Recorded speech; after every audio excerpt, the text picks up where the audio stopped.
Lebanon पर कहर बनकर टूटी है इजरायली फोर्स। थर्रा उठी लेबनान की port city Sidon. Israeli air strike से सिडोन में भीषण तबाही मची है। हर तरफ उठती दिखी आग की ऊंची लपटें। ये देखिए तस्वीर आपको दिखा रहे हैं। हिजबुल्लाह के ठिकानों पर बमबारी की गई है और लेबनान पर बर्बादी भारी हुई है। ये बड़ा हमला किया गया है जहां सिडोन सिटी धमाकों से दहल उठी। भीषण आग लगी है उस धमाकों के बाद। और देखिए आग को बुझाने की कोशिश तो की जा रही है, लेकिन तब तक आग ने विकराल रूप ले लिया था। आसपास के इलाकों को भी अपनी चपेट में ले लिया और धू-धू कर इस वक्त आग लगी हुई है। सिडोन सिटी का यह हाल है। हिजबुल्लाह के ठिकाने पर बड़ा हमला किया गया है, बमबारी की गई है।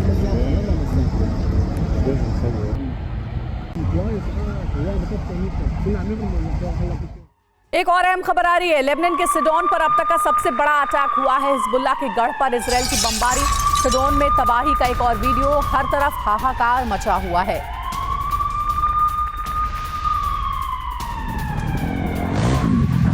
हिजबुल्लाह के गढ़ पर इजरायल ने बमबारी की है और सिडोन सिटी हिजबुल्लाह का गढ़ बताया जाता है, जहां पर एक के बाद एक कई बमों से हमला किया गया है आईडीएफ की ओर से।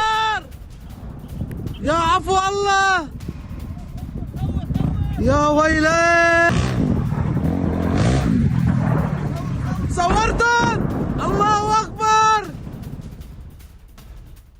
एक और अहम खबर है। आईडीएफ की बमबारी में लेबनान के 14 लोग घायल हो गए हैं। लेबनान पर इजरायली फोर्स की स्ट्राइक हुई है। इजरायली फोर्स ने भीषण बमबारी की है।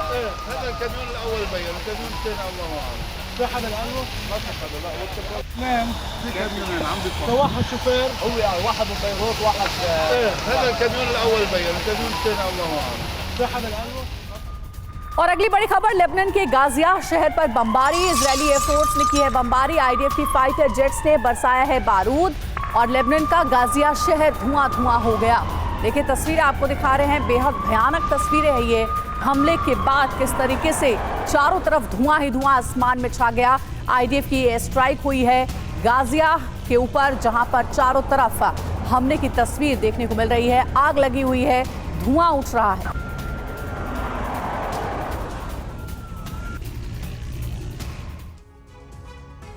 और तबाही को अगर दूसरा नाम दिया जाए तो अमेरिका के लिए वो हूती बन चुका है। लाल सागर में हूती के हमले पहले से ज्यादा विध्वंसक होते जा रहे हैं। पेंटागन में खलबली मची हुई है। अगर हूती को नहीं रोका गया तो लाल सागर रूट भी पूरी तरह से ब्लॉक हो जाएगा और अरब में अमेरिका का दबदबा भी खत्म हो सकता है। इसके अलावा पश्चिमी देशों को रेड सी रूट रुकने से सबसे ज्यादा नुकसान हो रहा है। ऐसे में टास्क फोर्स ने पूरी ताकत लगा दी है। हूती के ठिकानों पर बड़े हमले की तैयारी है और 12 देश एकजुट हो चुके हैं, क्योंकि कुछ घंटे पहले हूती ने 2 जहाजों पर हमले करके टास्क फोर्स को सीधा चैलेंज कर दिया है।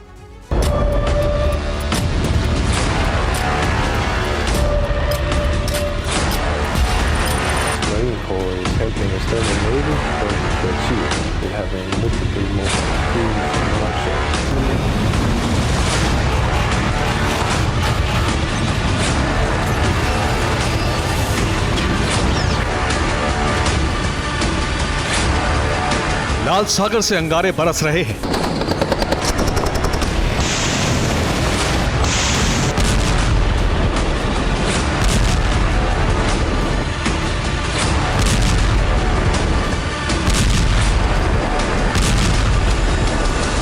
हूती के चक्रव्यूह में टास्क फोर्स बुरी तरह फंस गई है।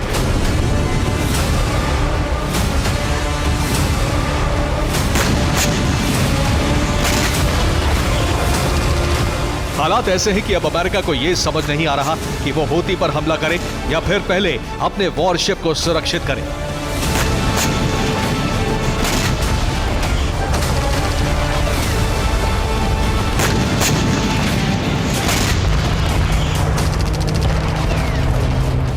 क्योंकि एक तरफ हूती ने सी माइंस का जाल बिछाया हुआ है, जिसके पास जैसे ही कार्गो शिप पहुंचते हैं माइंस फट जाती है और कार्गो शिप फंस जाते हैं। दूसरी तरफ अगर उन्हें बचाने टास्क फोर्स के युद्धपोत आते हैं तो वहां मौजूद हूती के सी ड्रोन उन्हें तबाह करने निकल पड़ते हैं।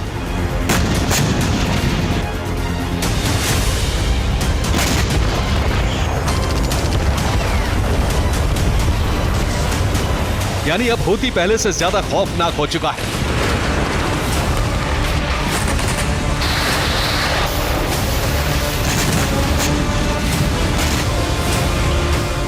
ये सी ड्रोन के हमले की तस्वीरें हैं जिसने ब्रिटिश शिप को खाक कर दिया। इसके अलावा डेनमार्क के कार्गो शिप पर भी हमला किया गया।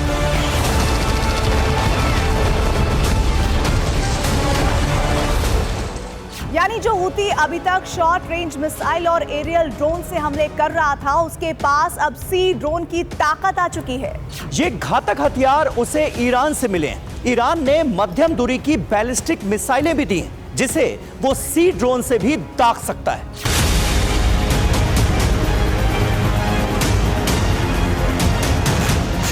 जल थल नभ तीनों तरफ से हूती हमले कर रहा है, जबकि टास्क फोर्स के पास लाल सागर में युद्धपोत हैं जिनसे वो हमले कर सकता है।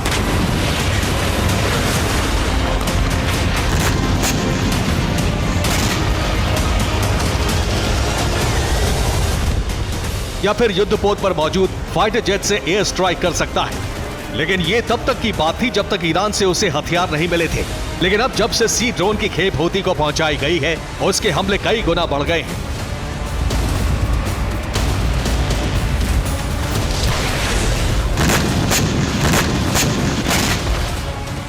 1 2 3 4 5 6 7 8 9 10 और गिनती इससे आगे भी जारी रहती है। कुछ दिन पहले ईरान के प्रेसिडेंट इब्राहिम रईसी ने ईरानी सी ड्रोन की नुमाइश की थी।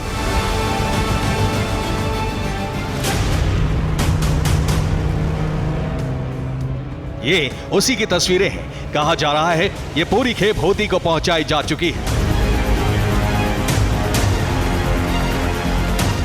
इसमें काफी संख्या में एक वॉरशिप पर सी ड्रोन मौजूद है।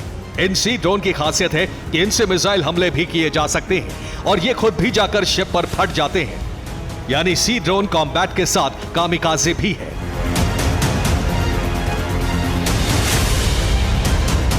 कामिकाजी ड्रोन बनाने में ईरान को महारत हासिल है। उसने रूस को शाहिद ड्रोन की बड़ी खेप दी थी, जिससे रूस ने यूक्रेन पर कई बार हमले किए। अब ईरान ने शाहिद की तरह ही सी ड्रोन तैयार कर लिया है, वो भी कामिकाजी है। अंतर सिर्फ इतना है कि ये समंदर से भी वार करता है।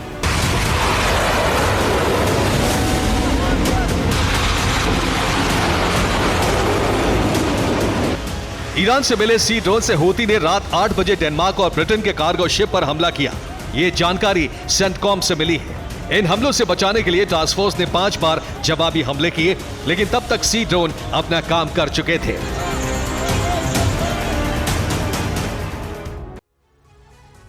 और हूती जिस तेजी के साथ और जितने विध्वंसक हमले कर रहा है, उससे टास्क फोर्स के सामने बड़ा चैलेंज है।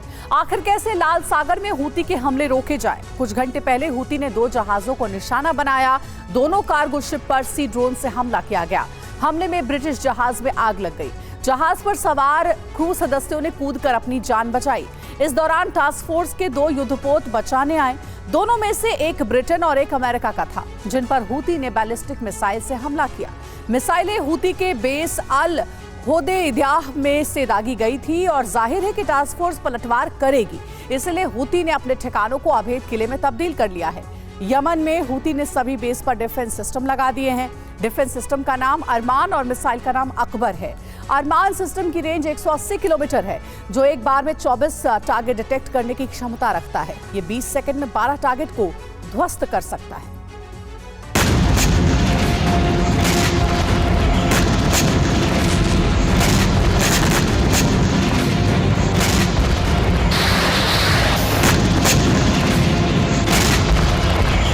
इससे पहले टास्क फोर्स ने कई बार डिफेंस स्ट्राइक की, जिसमें पहले हमले में 3 एंटी शिप क्रूज मिसाइल ध्वस्त की। दूसरे हमले में एक अंडर वाटर ड्रोन को मार गिराया। तीसरे हमले में एक सरफेस बोट पर निशाना साधा, जिस पर हूती लड़ाके थे। अमेरिका ने माना है कि पहली बार हूती ने अमेरिकी शिप को टारगेट करके हमले किए और इसमें पहली दफा अंडर वाटर सी ड्रोन से हमला किया गया। जबकि नवंबर के आखिर में उसने सरफेस बोट को लाल सागर में उतार दिया था। उसके बाद से मिसाइल और ड्रोन से हमले कर रहा था।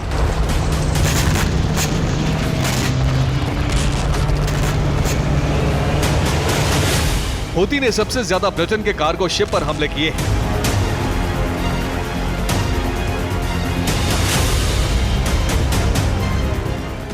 इस दफा भी ब्रिटिश कंपनी एम्ब्रे के जहाज पर हमला किया, जो बेल्जियम जा रहा था। उसे बचाने आए यूएस नेवी शिप पर एंटी शिप बैलिस्टिक मिसाइल दागकर अपनी बढ़ती ताकत भी बता दी।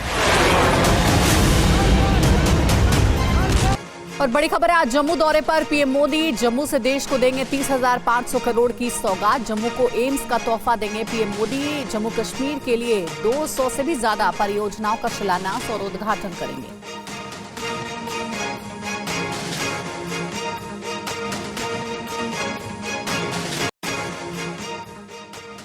बड़ी खबर है, 24 फरवरी को न्याय यात्रा में शामिल होंगी प्रियंका गांधी। मुरादाबाद में शामिल होंगी प्रियंका गांधी। अस्पताल से डिस्चार्ज हुई प्रियंका गांधी। अभी कमजोरी महसूस कर रही हैं प्रियंका।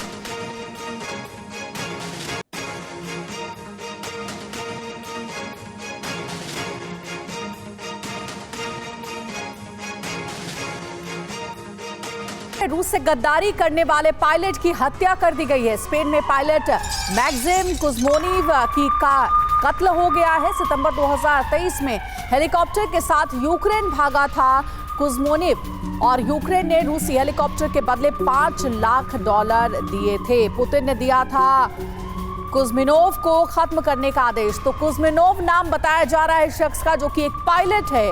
उसकी हत्या का दावा किया जा रहा है और कहा जा रहा है कि इसके पीछे राष्ट्रपति पुतिन के आदेश थे। पुतिन ने दिया था कुज़्मिनोव को खत्म करने का आदेश। ये देखिए, तस्वीर भी आपको दिखा रहे हैं। स्पेन में गद्दार पायलट का कत्ल हो गया है। और इससे पहले आपको बता दें कि कट्टर विरोधी नवेल्नी की भी संदिग्ध परिस्थितियों में मौत हो गई थी और कहा जा रहा था कि जो भी रूस से गद्दारी करेगा उसका यही अंजाम होगा।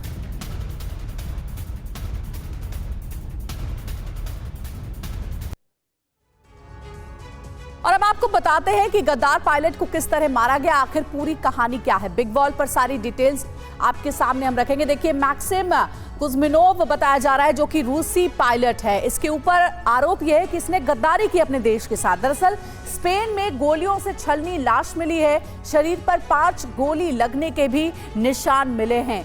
गद्दार कैसे? दरअसल रूसी Mi-8 हेलीकॉप्टर के साथ ये यूक्रेन भाग गया था और उसके बाद से इसकी तलाश हो रही थी।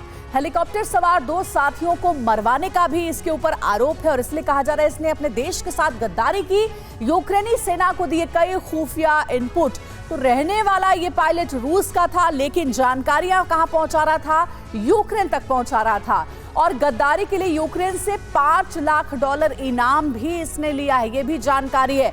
और 4 से 5 सितंबर 2023 का ये पूरा मामला है, जिसमें कहा जा रहा है कि मैक्सिम कुज़्मिनोव रूसी पायलट की संदिग्ध परिस्थितियों में मौत हुई है। हत्या इसे माना जा रहा है कि कहीं ना कहीं गद्दारी करने की सजा इसे मिली है। देखिए, यूक्रेन ने ऑपरेशन का वीडियो जारी किया था। गद्दारी कैसे साबित होती है, ये कुछ ऐसे आरोप लगाए जा रहे हैं इसके ऊपर, जिससे कि ये पता चलता है। देखिए, पुतिन के सबसे बड़े विरोधी नवेल्नी की मौत की गुत्थी उलझती जा रही है। नवेल्नी के परिवार वाले और उनके समर्थक इसे हत्या करार दे रहे हैं। इसके पीछे पुतिन का हाथ बताया जा रहा है। उन्होंने आरोप लगाया है कि नवेल्नी को ठीक उसी तरह टॉर्चर किया गया जैसा बर्ताव कोल्ड वॉर के दौरान कैदियों के साथ किया जाता था। खास तौर से आर्कटिक की पोलर वुल्फ में एक बार जो कैदी गया वो जिंदा वापस नहीं आया। नवेल्नी को भी 2 महीने पहले ही रूसी जेल में शिफ्ट किया गया था।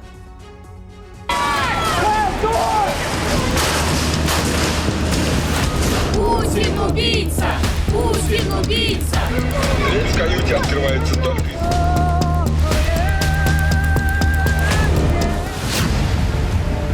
भगवान और विज्ञान की उपस्थिति के बीच मेरा विश्वास है कि हम सभी एक ऐसे लोक में रह रहे हैं जहां कुछ भी निश्चित नहीं है। हमारे हर कर्म का मूल्यांकन होता है। मेरा भरोसा है कि एक दिन रूस आजाद होगा, खुशहाल होगा। मेरा मृत्यु में विश्वास नहीं है। मौत से ठीक 6 महीने पहले नवेल्नी ने यह बातें अपने समर्थकों को लिखी थी, जिसमें आखिरी लाइन थी, मेरा मृत्यु में विश्वास नहीं है। यानी वो ये कहना चाह रहे थे कि अगर वो ना भी रहे तो भी रूस को आजाद कराने की जंग जारी रहे।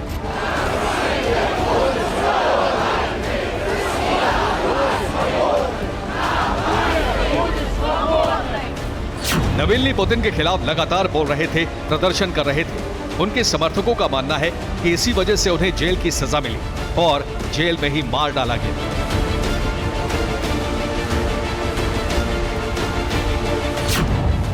नवेल्नी की मौत पर क्रेमलिन की तरफ से पहले कहा गया कि जेल में नवेल्नी की मौत ब्लड क्लॉट यानी थ्रोम्बोसिस की वजह से हुई, जबकि एक दिन बाद कहा गया उनकी मौत एसडीएस यानी सडन डेथ सिंड्रोम से हुई। सडन डेथ सिंड्रोम में ऐसे अनगिनत कारण हो सकते हैं जिनसे मौत हो सकती है, यानी क्रेमलिन की तरफ से मौत का स्पष्ट कारण नहीं बताया गया है। इस बीच रूस के मानवाधिकार संगठन ने मौत पर संदेह पैदा किया है। उनके मुताबिक नवेल्नी की मौत से 2 दिन पहले रूसी जासूस पोलर वोल्फ जेल गए थे। वो उस बैरक में भी गए थे जहां नवेल्नी रखे गए थे। बैरक और जेल के कई सीसीटीवी डिस्कनेक्ट कर दिए गए। इसके अलावा ऑडियो डिवाइस भी हटा दी गई। ये भी शक जताया जा रहा है कि नवेल्नी की हत्या को पहले से ही मौत करार देने की तैयारी थी। टाइमलाइन पर गौर किया जाए तो सच सामने आता है।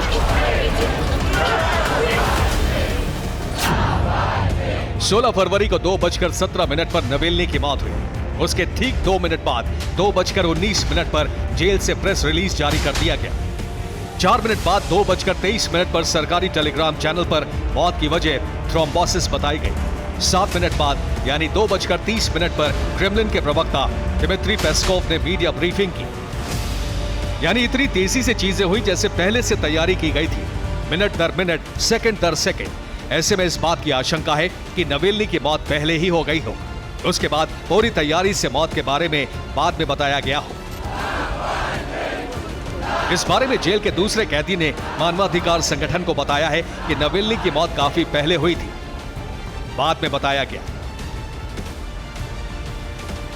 2 दिन से ज्यादा हो गए, अभी तक नवेल्नी का शव परिवारजनों को नहीं सौंपा गया है। नवेल्नी के समर्थकों का कहना है शव देने में इसलिए देर की जा रही है ताकि कत्ल के सारे सबूत मिटाए जा सके, उनके शरीर पर लगी चोटों को छुपाया जा सके, जिससे सच सामने ना आ पाए और क्रेमलिन आसानी से हत्या को मौत में तब्दील कर सके। Bureau report, TV9 Bharat. और वहीं हूती के हमले से ब्रिटिश जहाज पर बड़ा विस्फोट हुआ है। ब्रिटिश जहाज पर लदा हुआ था अमोनिया। हूती के हमले से जला ब्रिटिश जहाज, ये एक बड़ी खबर मिल रही है। ब्रिटिश जहाज पर लदा हुआ था अमोनिया और उसमें देखिए कैसे आग लगी हुई है, धू-धू कर जल रहा है ये ब्रिटिश जहाज। हूती का हमला हुआ है ब्रिटिश जहाज पर, उसके बाद इस जहाज में हुआ है बड़ा विस्फोट।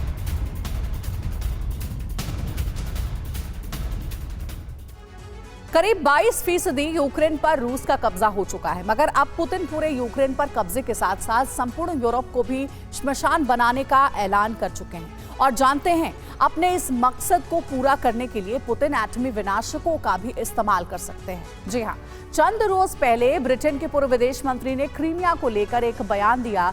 वो ये कि 2024 में क्रीमिया पर यूक्रेन का झंडा लहराएगा, रूसी कब्जे से क्रीमिया आजाद हो जाएगा। बस फिर क्या, क्रीमिया पर यूरोपीय देशों के एजेंडे ने पुतिन का माथा ठनका दिया और अब किसी भी वक्त यूरोप में न्यूक्लियर विनाश हो सकता है। आखिर कैसे, देखिए इस रिपोर्ट।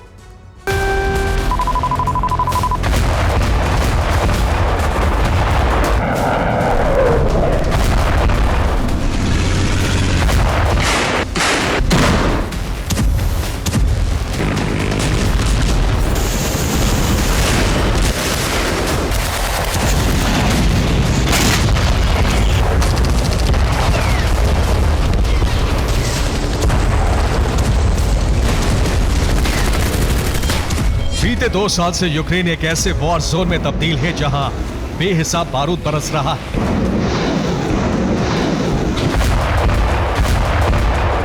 बम, गोला, मिसाइलें और रॉकेट लॉन्चर से ताबड़तोड़ प्रहार हो रहे हैं। यकीन मानिए, यूक्रेन में तबाही का मंजर रूह कपा देने वाला है। हजारों लोग मारे जा चुके हैं, मगर खूनी संघर्ष, बारूदी कोहराम अब भी जारी है।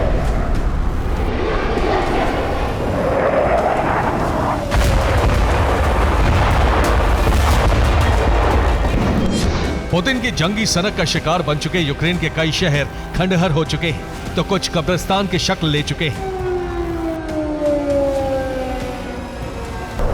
मगर इसी रूस से एक ऐसी धमकी सामने आई है जिसने यूक्रेन ही नहीं बल्कि पूरे यूरोप और अमेरिका तक खलबली मचा दी है। जी हां, रूस की सिक्योरिटी काउंसिल के डिप्टी दिमित्री मेदवेदेव ने बयान दिया है कि रूस एटमी हथियारों से जंग लड़ना नहीं चाहता, मगर इसका मतलब ये नहीं कि हम परमाणु हथियारों का इस्तेमाल नहीं कर सकते। अगर हमें उकसाया गया रूस की 1 इंच जमीन पर भी कब्जा किया गया तो रूस के परमाणु हथियार सिर्फ यूक्रेन ही नहीं बल्कि यूरोप और अमेरिका तक में तबाही मचा सकते हैं।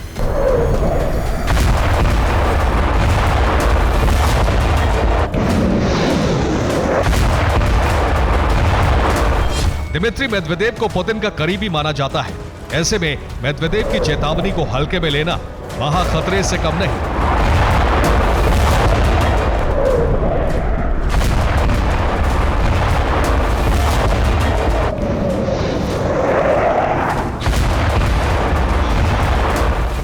मगर बड़ा सवाल यह है, जंग में यूक्रेन को बैकफुट पर लाने के बाद भी रूस की तरफ से एटमी हथियारों के इस्तेमाल की वार्निंग क्यों सामने आई? क्यों मेदवेदेव ने यूक्रेन के साथ साथ अमेरिका, ब्रिटेन और जर्मनी में एटमी कोहराम मचाने की धमकी दी? तो आपको बता दें कि हाल ही में ब्रिटेन के पूर्व विदेश मंत्री बेन वॉलेस ने क्रीमिया पर एक बयान दिया। वो ये कि 2024 में क्रीमिया पर यूक्रेन का कब्जा होगा, क्रीमिया पेनिनसुला पर यूक्रेनी झंडा लहराएगा, यूक्रेन के क्रीमिया ऑपरेशन को नेटो का समर्थन, नेटो देश यूक्रेन को हथियारों की सप्लाई करेंगे।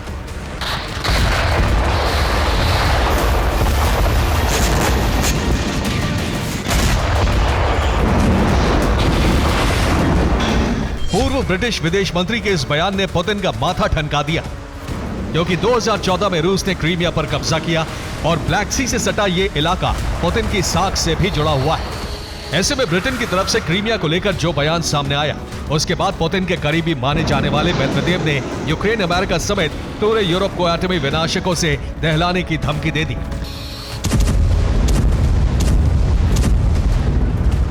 तो क्या रूस यूक्रेन युद्ध अब एटमी टर्न ले चुका है? क्या जल्द ही वॉर जोन में न्यूक्लियर वेपन्स का इस्तेमाल होने वाला है? क्या 79 साल बाद फिर से परमाणु प्रहार होने वाला है? क्या पुतिन के एटमी ताप से यूक्रेन के साथ साथ यूरोप और अमेरिका भी साफ होने वाले हैं? क्योंकि मेदवेदेव के बयान से तो यह साफ हो चुका है, अब पुतिन का फोकस यूक्रेन पर बम, गोला बारूद बरसाना नहीं बल्कि एटमी धमाकों से दहलाना है। और रूस के इन्हीं आक्रामक तेवरों ने कीव में सनसनी मचा दी है।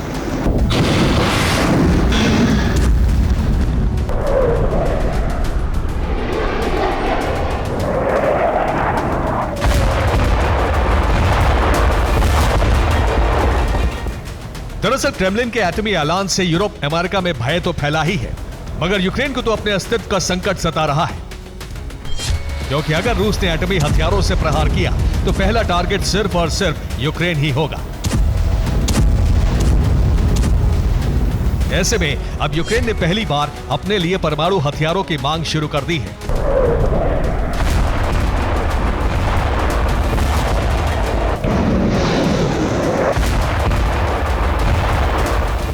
जी हां, ज़ेलेंस्की ने नेटो से एटमी हथियार देने की मांग की। यूक्रेनी डिफेंस ने न्यूक्लियर रॉकेट की भी डिमांड रखी। इसके अलावा यूक्रेन ने 20 एटमी मिसाइल भी मांगी। दरअसल ज़ेलेंस्की का मानना है कि जब तक यूक्रेन नेटो का हिस्सा नहीं बनता, तब तक रूस के एटमी प्रकोप से बचने के लिए उसे परमाणु हथियार चाहिए, ताकि न्यूक्लियर विनाशकों के दम पर वो रूस का सामना कर सके। फिलहाल ज़ेलेंस्की की मांग पर नेटो में विचार विमर्श जारी है, लेकिन नेटो ने ज़ेलेंस्की के डिमांड को पूरा कर दिया तो यकीन मानिए परमाणु युद्ध का काउंटडाउन शुरू हो जाएगा। यानी जिस बम से महाविनाश होता है, जिसके एक प्रहार से बेहिसाब तबाही मच सकती है, जो बम इंसानी वजूद के लिए सबसे बड़ा खतरा है, उसका किसी भी वक्त इस्तेमाल हो सकता है। Bureau report, TV9 Bharat.